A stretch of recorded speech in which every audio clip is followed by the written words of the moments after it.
ಮನೆಯೊಂದರ ಹಂಚಿನ ಮೇಲೆ ಇದ್ದ ನಾಗರಹಾವನ್ನು ಉರಗ ತಜ್ಞರೊಬ್ಬರು ರಕ್ಷಿಸಿ ಸುರಕ್ಷಿತ ಸ್ಥಳಕ್ಕೆ ಬಿಟ್ಟ ಘಟನೆ ಉಡುಪಿ ಜಿಲ್ಲೆಯ ಶಂಕರಪುರದಲ್ಲಿ ನಡೆದಿದೆ.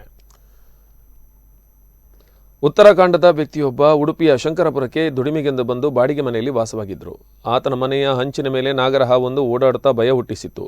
ವಿಷಪೂರಿತ ನಾಗರಹಾವನ್ನು ಗಮನಿಸಿದ ಮನೆ ಮಾಲೀಕರು ಉರಗ ತಜ್ಞ ಗುರ್ರಾಜ್ ಸನಿಲ್ ಅವರಿಗೆ ತಿಳಿಸಿದ್ದು, ಸ್ಥಳಕ್ಕೆ ಬಂದ ಗುರ್ರಾಜ್ ಸನಿಲ್ ಹಂಚಿನ ಮೇಲೆ ಹೋಗಿ ನಾಗರಹಾವನ್ನು ಹಿಡಿದು ಸುರಕ್ಷಿತ ಸ್ಥಳಕ್ಕೆ ಬಿಟ್ಟಿದ್ದಾರೆ.